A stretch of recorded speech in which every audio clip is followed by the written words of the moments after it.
guys, this is Gaming with Eli, and welcome back to Dream Daddy. So last time we met... Did we meet Joseph last time or the time before that? We met Joseph last time, and Robert, and Matt. Yep, and Craig. And now we are on our way to have, to go to the gym with Craig. There we go. God, that is loud.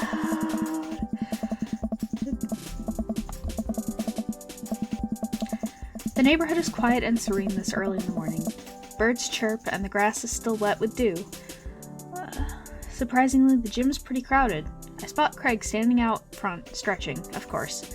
He spots me and waves enthusiastically. Mm-hmm. Hey, bro. Good morning. Hey, good to see you, man. I'm definitely not as pumped up as he is. Maybe I should have had some coffee before I left. You ready to kick some butt? Help! This is it. This is how I die. That'll be alright, dude. We'll ease you into it. I'm sorry, I was trying to be funny. Hey! Shit. We head into the gym and I'm immediately intimidated. All of these people look like they could break me in half. And it seems like Craig is friends with all of them? Oh. He high-fives and finger guns all of the cool jocks in the room. They look like they could and would steal my lunch money to spend on protein shakes. Oh. Come on, bud, let's warm up. We head over to the treadmills and start walking. Okay, I can walk. Walking is good. This is a decent place to be. Walking. So, I know we are on treadmills. Oh. Yes. And those over there are ellipticals. Oh. Very good.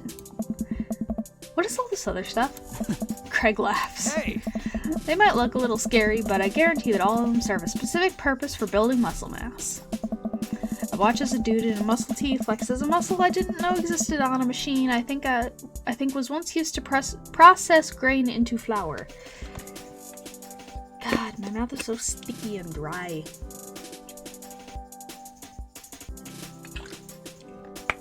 I just woke up, so.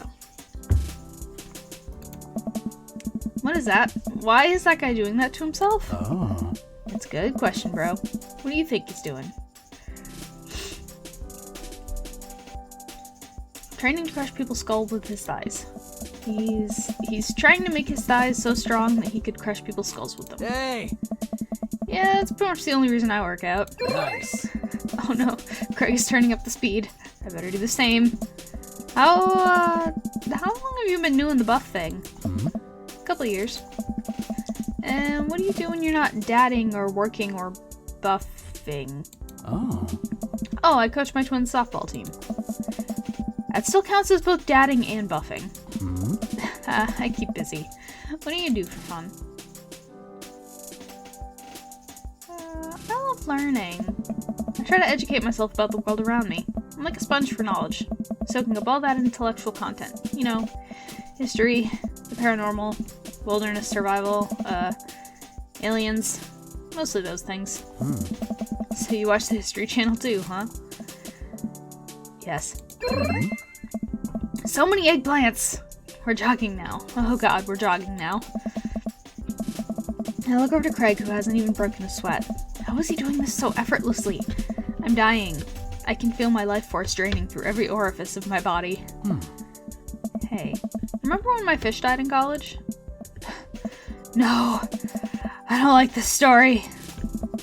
Oh my god, is he really bumping up the speed again?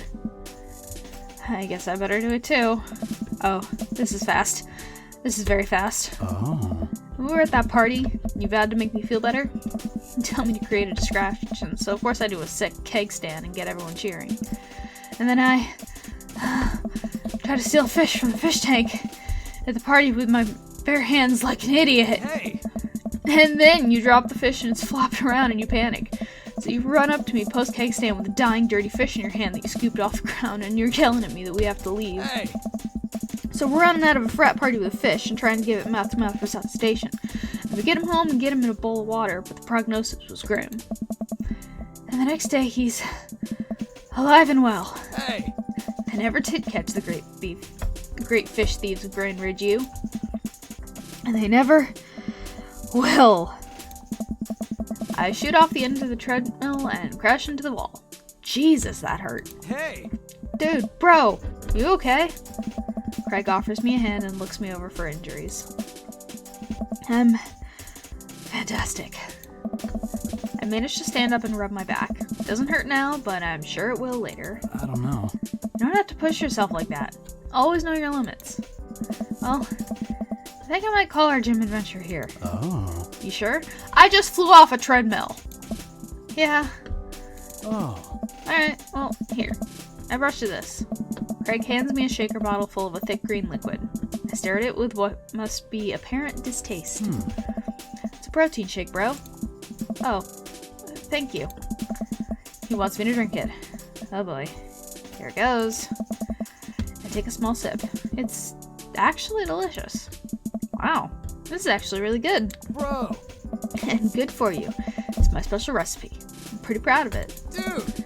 Let me know if you ever want to work out again. Maybe we can try running around the neighborhood if treadmills aren't your speed. No pun intended, bro. You're a dad. Your puns are 100% intended. Good one. Well, I'm gonna go put some ice on this everything. I'll see you around. I leave the gym feeling ashamed. Craig used to order delivery from the pizza place across the street from our dorm, and now he can run circles around me. Literally. Man, I gotta work on this dad bod. I get home and lie down on the couch. It hurts to move. Oh god, I'm so old. Oh no, I must have fallen asleep. What time is it? Shoot, it's 3:55. I'm supposed to be at Amanda's school in 5 minutes. How close is the school? I frantically put on some clean clothes, apply a generous amount of deodorant, and run out the door. You slept all day? I'm not one to talk. I arrive at Amanda's school and check in at the front desk. They give me a bright orange visitor sticker and send me on my way. I'm barely awake and feeling pretty haggard, but hopefully nobody will notice. I check my watch and relieved to see that I'm only 2 minutes late. Wait, is it room 103 or... Excuse me, or 108? I spot a youth standing at his locker and approach him for help. Excuse me, do you know where Mr. Vega's classroom is? The youth turns around and looks me up and down with heavily lined eyes. Come on, kid, I'm late for a meeting. Mr. Who? Mr. Vega. I don't know. Have we tried the exit? Okay, wise guy. Are you gonna help me or not? Fine. Up those stairs and to the left. Can't miss him. I head up the stairs and walk around, unable to find Mr. Vega's class anywhere. After a couple minutes of searching, I head back downstairs. That punk youth sent me on a wild goose chase. I get back to where that low-rent Gerard Wade is standing, fully ready to give him a piece of my mind, when suddenly a head pops out of the classroom next to his locker. Oh. Lucian, don't you have a third period to get to? Fine, Mr. Vega. Oh. Wow. Now I'm officially 10 minutes late. I glare at him as he walks away. We're not cool. You must be Eli. This period's almost over. Do you mind waiting in the back? Oh. Mr. Vega leads me in and I take a seat in one of the comically small students' desks in the back. I don't get stuck in this. Oh. Alright, where were we? Now, who can tell me about the unreliability of the narrator in J.D. Salinger's Catcher in the Rye? I hated that book. I hated how repetitive the narrator was. I hated that book so much. I don't care if it's a classic. I hated it. Yes, Colin? Colin stands up and does the thing where he blows into the crook of his elbow to make a fart noise. Oh. The whole class erupts in laughter. Alright, everybody. Very funny, Colin. Please sit down. Oh. Now, Holden Caulfield is an unreliable narrator in the sense that the bell for the end of the period rings. All of the students immediately get up and make a break for the door. Huh? Remember to do the reading and answer the response questions on page 194 in your textbook. Nobody's listening. Oh. Or not, I guess. Mr. Vega turns to me and sighs. Oh. Middle schoolers, right? Don't you teach high schoolers? Both. You know, budget cuts. I had that in my middle school, kind of. I don't know how, unless the middle school and high school are connected here, but there were budget cuts in my middle school I love how Dream Daddy turns into story time. But my middle school, we were divided into teams, each grade, team A, B, and C. And there were teachers, like there was one teacher per subject for each team.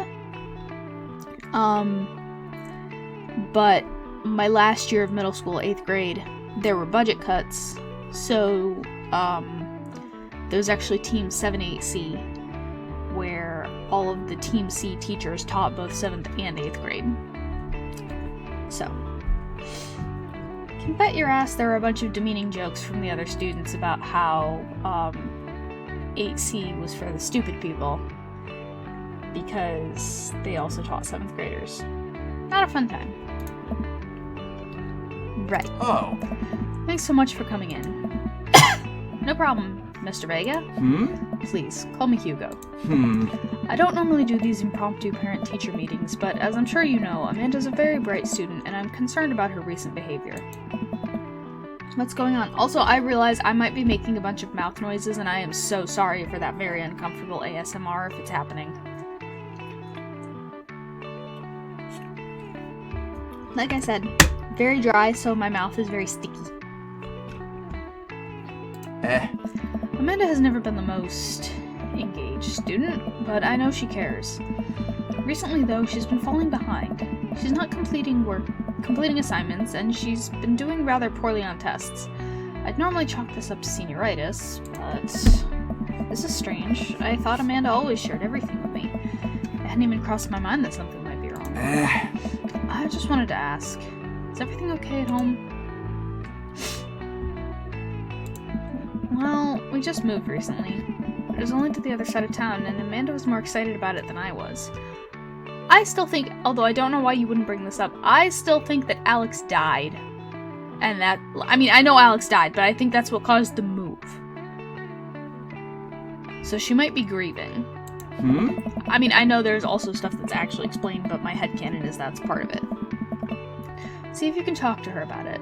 I know she values you a great deal and would appreciate your guidance. If she keeps heading down this road, I know how important art school is to her, and I would hate to see her miss out on scholarship money that she clearly deserves.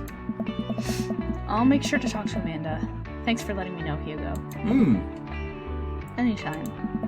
On my way out, I stop, thinking for a moment. I turn to Hugo. Hey, Hugo? Yes? Did they ever catch that rye? Yes. I leave the classroom and make my way out of the school. I'm still a little bit in shock that Amanda was able to hide this so well from me. She's always been such a force for positivity in my life, especially after we lost her father. Amanda must be done with classes for the day by now. I'm sure she would appreciate a ride home. Maybe I can talk to her about what's going on. I pull up to the carpool and Amanda hops in the passenger seat. Yeah. So, did you have fun gossiping about me? Mr. Vega and I actually just gossiped about our celebrity crushes. I started to slip into my Hugo voice for that. I'm sorry. So, you talked about Mario Batali the whole time? It was a very productive meeting. I'm pretty hungry. Can we grab some dinner? Sure thing. Let's go to the mall food court, because that's where we meet Damien. Does that sound good to you? Yeah, sure. Why the mall? Jeez, can't a dad take his daughter to the mall? Will you buy me things? I will buy you a thing. Singular. Sounds like a deal to me. We drive in silence for a short while. Amanda plays a game on her phone. I should say something. You know, sometimes when a kid gets older, they find that they have to keep things hidden from their parents. And that's okay, because sometimes that's what kids do. And that's okay. But also, sometimes it's good to have the parents' perspective, because, you know, maybe the parents have also dealt with similar situations. And maybe they're a little cooler than you give them credit for. Anyway, what I'm trying to say is that it's good to share. Love you. Have you been reading my tweets? You have a Twitter? Ah, that dates this so much. What? Never mind. Look, sweetie. Mr. Vega said you haven't been participating in class and that you're not turning things in. Oh, I'm fine, Pops. Senioritis and all that. I thought you liked Mr. Vega's class. It's fine. He's fine. We pull up to a stoplight and I eye Amanda. She's still texting. I want you to know that you can talk to me about anything. Dad! Uh-huh. I can tell that whatever it is, she doesn't want me knowing about it. That's frustrating. I heard Emma R is going to that fancy art school in California. That's exciting. Yep. Are you bummed that you guys aren't going to the same school? Yep. Amanda keeps texting. She stifles a laugh. What's so funny? I don't think you'd get it. Okay. Who you texting? Noah. Who's Noah? My friend. Does he go to your school? Yep. What's with the third degree? Do you like Noah? What? What? No! Dad! I can't believe you would... Ugh. Dad! I mean, jeez. Why would you... I think someone doth protest too much. Gross. Sorry, just asking. Dad, he's just my friend. Guys and girls can be friends. He's my friend. Okay. Jeez. This is going well. Well, good talk. Love you, kiddo. She leans forward and turns up the radio. I guess that conversation is over. To the mall, then. We arrive at the mall, a big indoor shopping center with a couple different floors. It's kind of dead, but that doesn't stop a mall security guard from yelling at a group of loitering teens. Let's eat something disgusting for dinner. Alright. Hell yeah. Language, Missy. Heck yeah. Better. We approach the food court and evaluate our options. There's greasy restaurant after greasy restaurant. My heart burns just looking at the menus. Nobody looks happy to be here. What are you in the mood for? Bread dipped in sugar, bread with cheese on it, or do you just want me to inject some fat directly into your bloodstream? I extend my hand to her. Would you do me the honor of sharing some nachos? She takes my hand with a grin. It would make me the happiest, cheesiest girl alive. We order a giant pair of chips and unnaturally orange cheese from a very unenthusiastic and possibly stoned teenager. We take a seat at a rickety table and dig in. These are bad. These are very bad. But also strangely delicious. We have to eat through the pain. We enjoy the fluorescent, cheesy goodness together until we're all out of nachos. So, something's been bothering me for a while. Can you explain memes to me? Which meme? All memes. Ugh. Amanda sighs deeply and places her head in her hands. Aww. Dad, it's complicated. See, memes are inside jokes shared by a bunch of people that get less funny the more people do it. So the problem is that by the time a meme gets to you, Dad, all us youths have already done the joke to death. Like Basement Cat and Ceiling Cat? Those were my favorite memes several years ago. And what's worse is that the movies and TVs and video games will try and jump in on a meme train, but just based on how long it takes to make them, the meme will be long dead by the time it comes out. So it just dates it and isn't funny. Oh shit, what up? Aww. Dad, please. Anyway, changing the subject. Where to now? Just realized I haven't brushed my hair. Because like I said, I just woke up. Don't worry about it. Want to go to that goth store? What? You know, the one that's all black and tries to establish itself as anti-establishment despite being an exact representation of the establishment? I don't know what store you're talking about. You know, one where you can buy chain wallets and it's basically an assault on what people fought so hard against in the punk and hardcore movements of the 70s and 80s? Dude, you gotta be more specific. The one you threw up in that one time.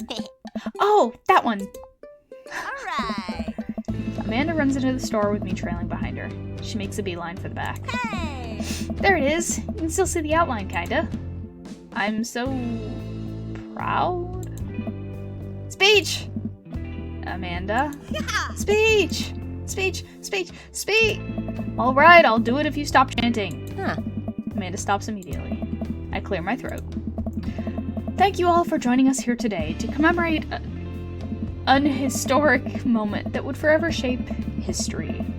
On a day very much like today, some 5 years ago, our very own Amanda Ann Mousy had too much blue raspberry slushy on an outing to the mall. After begging her father to take her to Dead Goth and Beyond to buy rainbow suspenders, she proceeded to throw up all over a display of My Chemical Romance merchandise.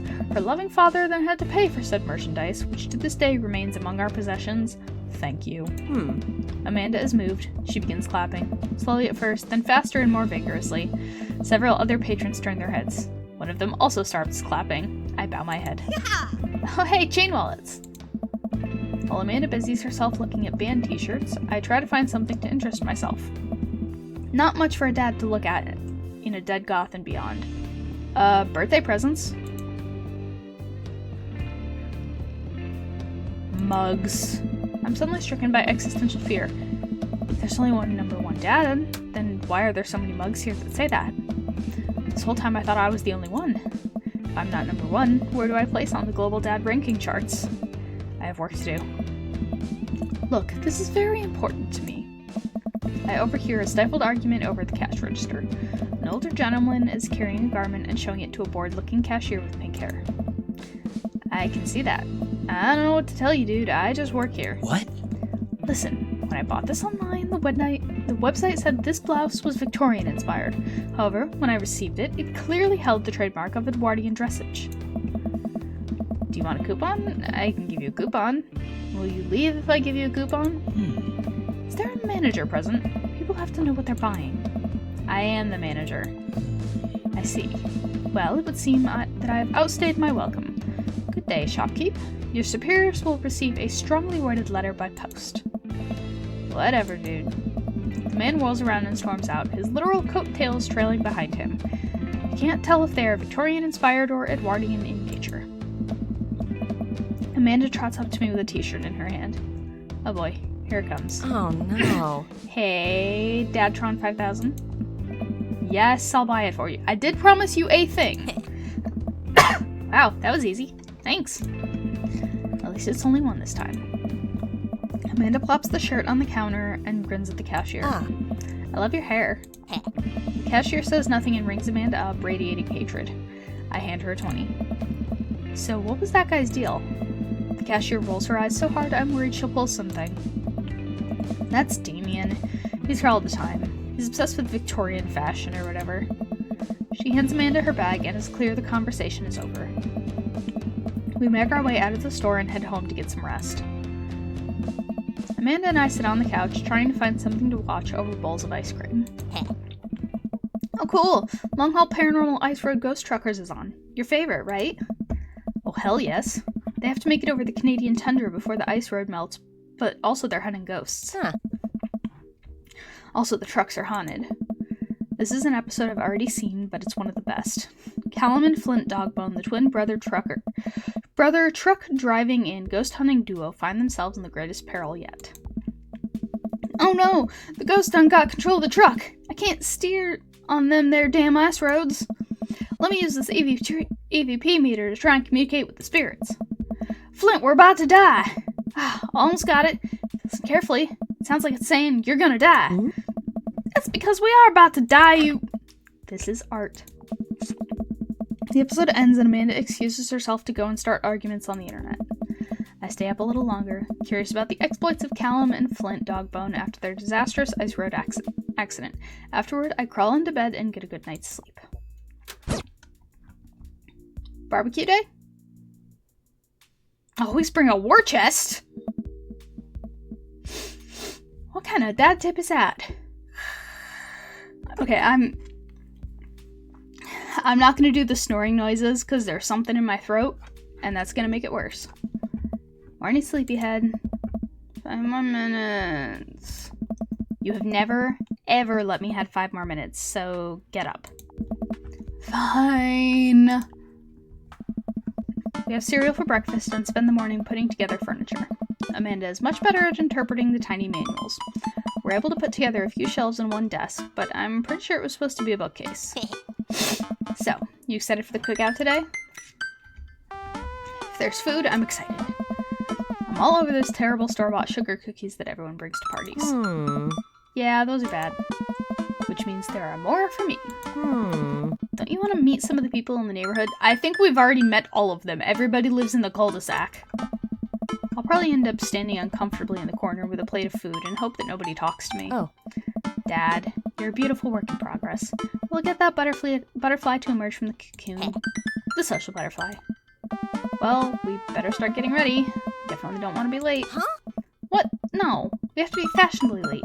Who shows up to a cookout on time? You know what? We're going early. Just because you said that. I head out the door and Amanda reluctantly follows. We walk across the street to Joseph's house with a store-bought veggie plate. I'm a terrible cook if it doesn't involve a grill. I guess we're not as early as we thought we were. Joseph's backyard is already packed with people and the smell of hot dogs wafts through the air. Small children run through a sprinkler and adults chat in small clusters. I see our veggie plate down on a table next to 2 other veggie plates. Huh. Hey, there's Joseph. I wave to get his attention. The moment he sees us, he jogs over, arms open wide. Welcome! I'm glad you two are here. And you brought veggies! Oh. Let me introduce you to my family. Kids, come on over here. This is Chris, my eldest. Hi. This is Christian and Christy. They're twins. What?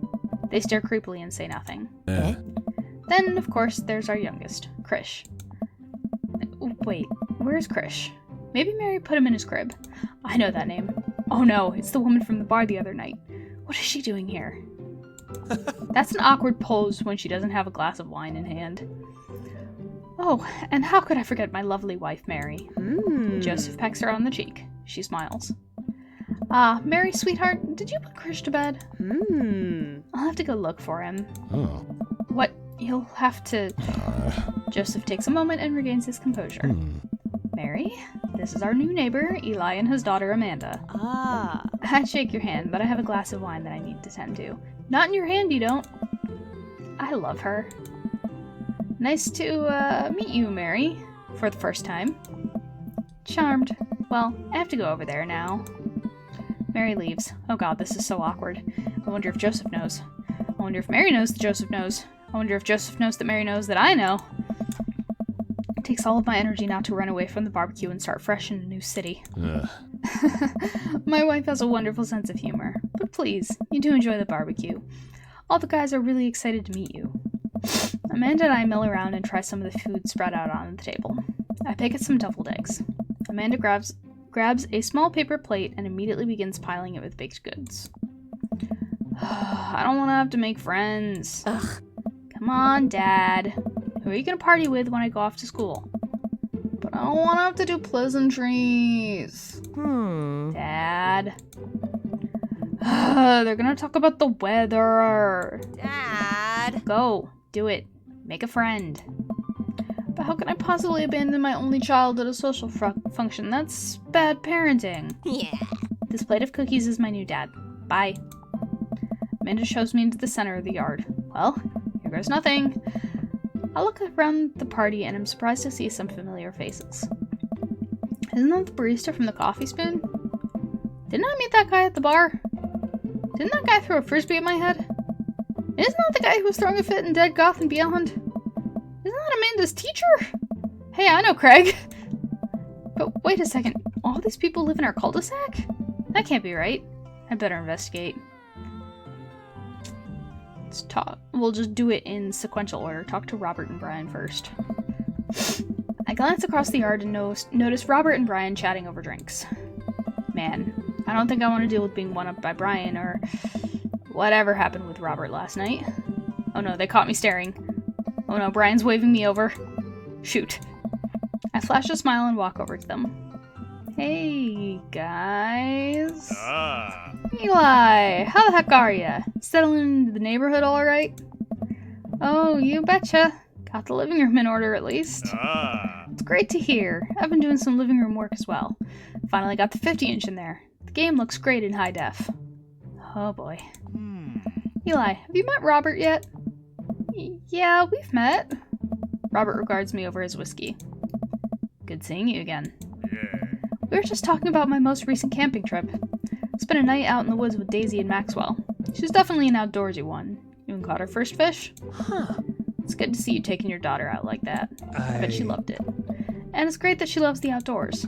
Mine loves being inside. Well... Brian raises his eyebrows at me.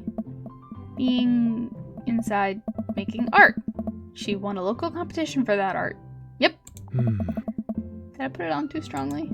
Robert stares at me blankly for a second. Anyway. Huh? I haven't gone camping in years. Not since the last time. Same here. Well, things change once you have Wait. What happened the last time? Robert takes a long sip of whiskey.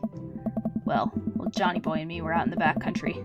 Johnny Boy's a strong kid. Met him in my army days. Comes from Kansas. They build him tougher out there. Anyway, things go south pretty quick. Johnny Boy breaks his ankle when the rope bridge snaps. You can see the bone popping out through the skin. Johnny Boy's screaming now, crying for his mama, losing blood. We're 2 days out from the next living soul, and here I am with my dear friend bleeding out in front of me. From a broken ankle?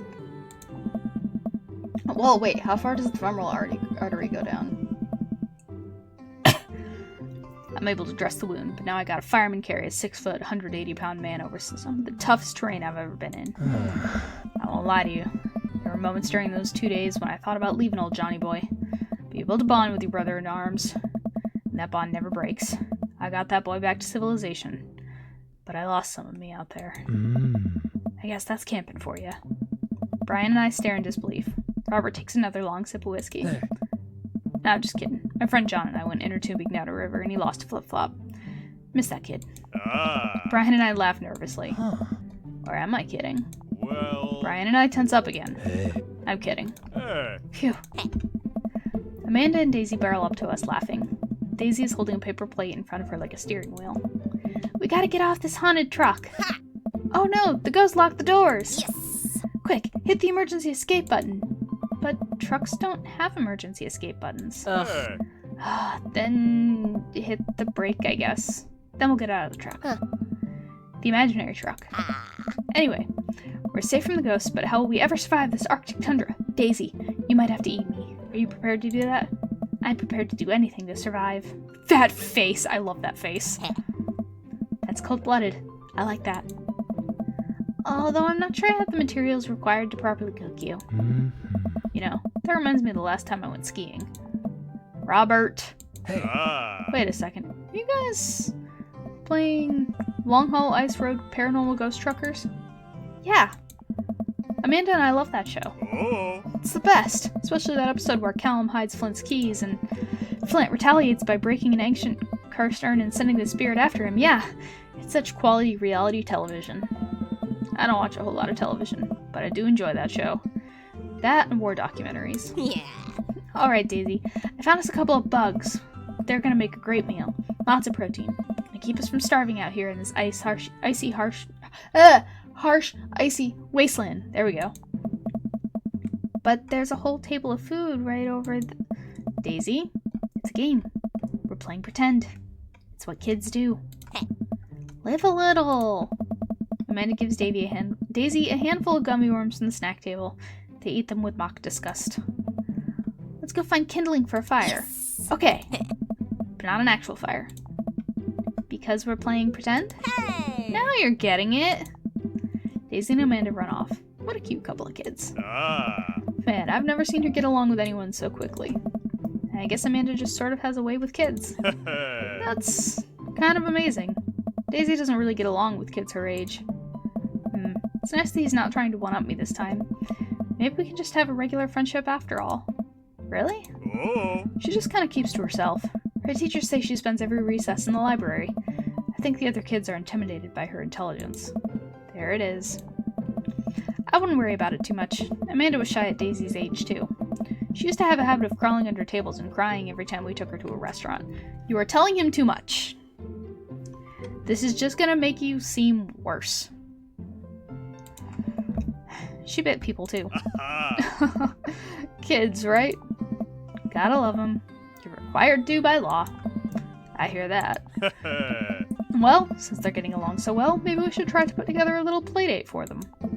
They do seem to get along really well, but the thought of continually hearing about all of Brian's accomplishments is rough. Yeah, that'd be nice. Well, I don't want to take up too much of your time. Go meet some of the other fellas. You got it. Let's talk to Matt, Hugo, and Craig. Matt and Hugo seem to be embroiled in an intense discussion. Craig looks on, smiling politely. I walk over to say hello. Well, I don't think it's fair to try and compare two art movements like that. Periods in art only exist because they're a unique byproduct of the social and political climate of a time and place, and to try to take something like, say, the Rococo period and compare it to postmodernism in America, you're completely disregarding the context in which a work of art is created. Matt and Hugo seem so busy talking that they don't notice me. Craig leans in. Dude, I have no idea what's happening. Let's talk to Craig. I turn my attention to Craig, who seems a little more attentive to my existence. How'd resistance training go the other day? Oh. Great. Little River here is a great cheerleader. Ain't you, tiny bro? Craig grabs River's arms and waves them around. Oh. You can do it, Dad. I'm so proud of you. I'm sorry for pooping on you. She must be a handful at that age. Hmm? Oh, they always are. Hey! But it's so worth it. Craig grabs River's arms again and waves them around. Oh. Also, I'm sorry for throwing up on you, Dad. Hmm. How you settling in? Almost done. There's still a few odds and ends to take care of before I can really call myself settled, but I think we can upgrade the situation to livable. Nice. We did livable throughout the entirety of college. Yeah, my goal was for Amanda to live the sort of life that didn't involve eating spoonfuls of ranch dressing as a palate cleanser between different types of pizza. She still does, though. Hey, she takes after her dad. Eli, how are you liking the neighborhood? It's pretty nice. Everybody's been super friendly. Oh. Seems like your daughter is fitting in just fine. Matt points across the yard to where Amanda, Daisy, and another young girl are playing. They're all sitting cross-legged in the grass, picking weeds and weaving them into little flower crowns. It's pretty adorable. The girl I don't recognize jogs over to us. Hey. What is it, sweetheart? It's a flower crown. Thought you look cute in it. Hey, Well, there's only one way to find out. Matt takes the flower crown and places it on top of his head. hey. Am I cool now? The girl stares at him, thinking it over. Nope. But you're slightly less uncool than you were before you put it on. Hey. Hey, Eli, this is my daughter. Hello. I'm Carmencita. Ah. Amanda comes over with Daisy in tow. Dad, look, I'm making friends. Are you making friends? You better be making friends. Yeah, actually, Amanda, you remember the cool barista from the coffee shop? And my own college friend? And, your teacher? Ah. Oh, hi, Mr. Vega. I didn't realize we were neighbors. Ah. Yep. You still gonna get me that overdue term paper? Ugh. Great seeing you. Amanda finger guns her way out of the conversation like a champ. She learned the finger guns move from me. I'm very proud. Hmm? She's definitely a charmer. Speaking of which, where did my son go? What? Hugo looks around the party. He must finally spot him because his eyes go wide. Sweet Manchego. Ernest! Ernest Hemingway Vega, are you smoking? Hmm? Ernest is holding a lit cigarette. Nope. I see Ernest across the way. He casually takes a long drag of his cigarette and then flicks it into a gutter. Unbelievable. Excuse me. Hugo marches over to Ernest and I turn my attention to Matt and Craig. Kids, right? Oh. Man, I do not envy Hugo. The last barbecue we had, Ernest tried to shove a sparkler down Joseph's pants. Nearly burned down half the yard. And the barbecue we had before that, he actually burned down half the yard. And then it spread onto my lawn and burned down half my yard too. Hey. Hugo walks back over to us, practically dragging Ernest behind him. Hey everybody, sorry about that. Eli, this is my son Ernest. Hello. Ernest looks away, sulking, his hands shoved deep in his pockets. Hugo nudges him impatiently. Hey. Nice to meet you, Ernest. What grade are you in? Does it matter? Oh. Ernest? Okay, I'm in 8th grade. God, are you happy now? I'm sure you were just dying to know. Yeah. Good for you. Can I go now? I'm tired of talking to old dudes who blame my generation for the failing economy. Ouch. Ernest? Oh yeah, because I'm totally embarrassing you. Ernest puts earbuds in and storms off to stand in the corner. Well, that was certainly something. He seems nice. Hugo puts his head in his hands and sighs. Oh. I'm so sorry. He's having a really rough time. He's As much as I want to be the cool dad, I have to be the authoritarian dad, and he clearly resents me for it. Nice. I mean, I think as a dad and a teacher, that's about as authoritarian as you can get. Honestly, are any of us cool dads? Is it even possible to be a cool dad? What? I'm cool as a cucumber. Hey, See, that right there. You can't say that. I don't know. My kids think I'm cool. But for how long, Craig? How long do we get to be the cool dads? Oh. I, don't know. yeah, sounds great. That sounds great. I think we just have to accept the fact that as dads, we've become the machine we once raged against and accept our fate to unironically wear socks with sandals. Your kids may think you're cool now, but the moment they hit puberty, you're doomed. Amanda's 18 and she still thinks I'm cool. Nice. I yell across the yard to my daughter, Amanda, I'm cool, right? Amanda just laughs. She keeps laughing. I see your point. As much as we all want it, I don't think it's as important to be a cool dad as it is to be a good dad. We can't all be best friends with our kids. It just doesn't work. I mean, look at me and Ernest. Oh. Our job as parents is to make sure our kids turn out okay. Yeah, you're right. But it'd be nice to have it both ways. Hearing these guys talk about this makes me think of my relationship with Amanda. We get along so well, but there might come a time when it won't be like that. Is college when that happens? Don't let us eat up your time, Eli. Go meet some of the other people around the neighborhood. God, my throat is starting to die.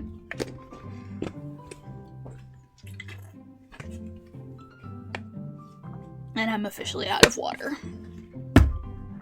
Great.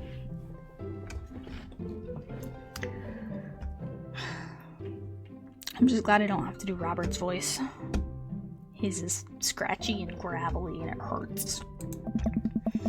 I spot Joseph chatting with the guy from Dead Goth and Beyond by the grill. I wonder what they're talking about. I walk over to him. So, I'm curious. Can you walk me through why you had your house painted black? Huh. Where do I even start?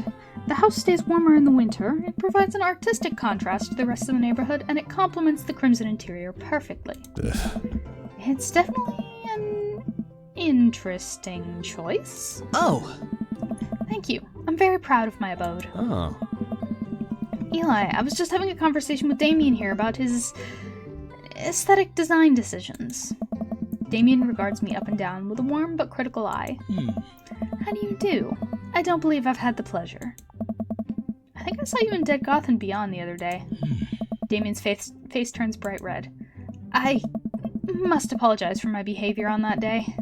You see, I take the goth lifestyle very seriously, and to be caught in a ruse by such a corporation as Dead Goth and Beyond was profoundly frustrating indeed. Huh.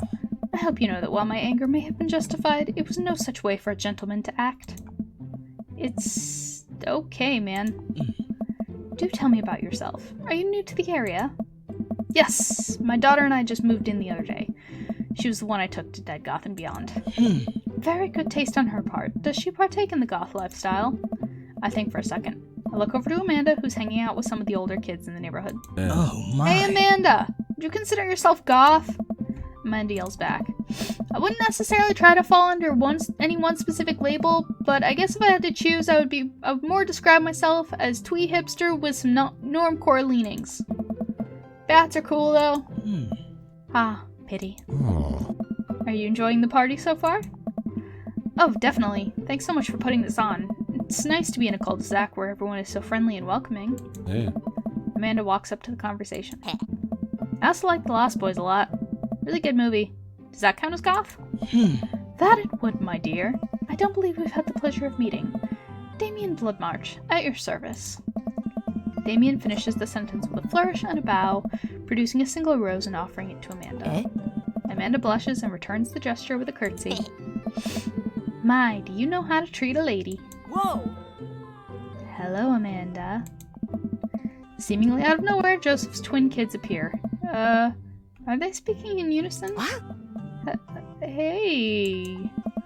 Won't you come play with us? Come play with us. Forever.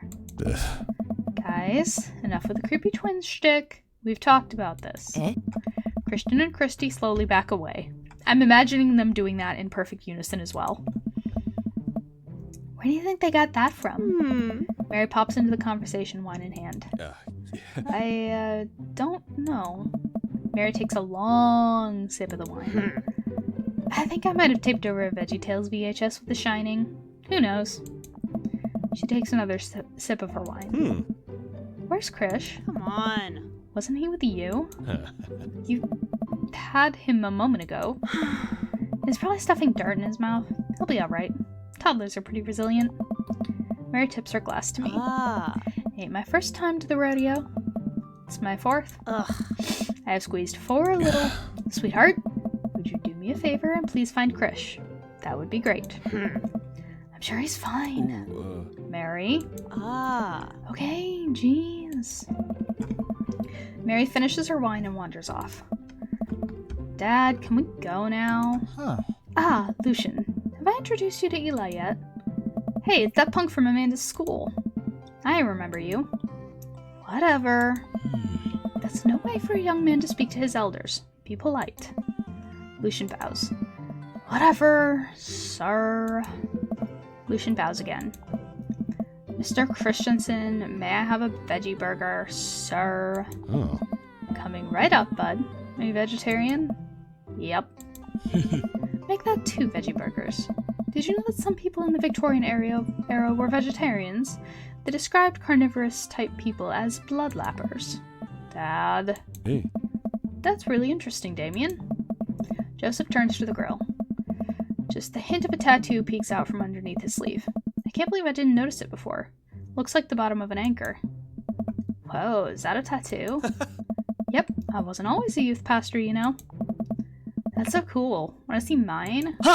What? Lucian pulls back some rubber bracelets, revealing a lopsided 666 in black ink. Right here. My buddy gave me a stick and poke tattoo last week. I think it's healing up pretty good. Lucian! We'll talk about this later. That's pretty cool. What's the significance of the tattoo? I don't know. I just thought it looked sick. Well, in my opinion, the only reason you need to get a tattoo is because you want one. Careful though, that number carries weight. Man, Joseph is a way cooler youth pastor than I thought. I just figured youth pastors popped out of the womb with a Bible. Wonder what he did before preaching. And without further ado, let's work some magic. Joseph closes his eyes, takes a deep breath, and gets to work. With the greatest of ease, he sets patties on the grill, flourishing as he flips his spatula in the air. It's easily some of the best grill work I've ever seen. You guys think this is my first time in front of a grill? He's working faster now, effortlessly tossing cheese onto patties and perfectly grilling onions on the side. One after another, the dads take notice and crowd around Joseph to admire his masterful technique. You probably didn't know this, Eli, but Joseph's known around here for his grillmanship. He's ungrillable. Nice. I've tried to get on his level, but I just can't catch up. Hey. Let us keep studying. He has a rare quality about him. Mustard, we keep talking about this? Can't we just appreciate the artiste? Hey. I've never seen him make a mistake. Hey. Okay, we need to stop. This is getting too cheesy. Please stop. All of the children at the party boo at the glorious display of puns in unison. Wink. Alright guys, the food's ready. Please form an orderly barbecue. Amanda groans. We all grab our food and hang out, enjoying perfectly cooked cheeseburgers. Hey. Man, it's so wild how all of us dads live in the same cul-de-sac. Kinda nice, isn't it? Feels like there's a real community here. Totally helps when you're just a single dad trying to raise a kid. We're happy to have you here, man. I think you're gonna like this neighborhood a lot. Plus, Amanda seems to be getting along with all of the kids. She decides to get into the babysitting game. She'll really make a killing. Hey, why don't you add us all on Dad Book? Dad Book? Yeah, it's a great social network for dads to keep in touch with each other. We're all on it, so if you ever need to reach out to anyone, that's the simplest way to do it. Sorry, I'm just an old-fashioned dad. Social media goes over my head sometimes. Don't worry, Pops. I'll help you figure it out. The rest of the barbecue goes smoothly. We all trade stories and drink beer as our kids play on the lawn. Amanda breaks up a fight between Carmencita and those weird twins. I think they want her soul. Okay, now that we've finished the barbecue, I need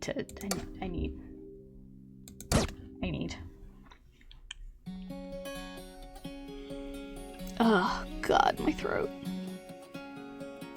I'm really hoping this is just because the weather is dry and I just woke up. Or the air is dry, sorry. And I just woke up. So my throat is kind of raw. And that I'm not coming down with something because it is flu season. But I guess we'll find out and we will do our...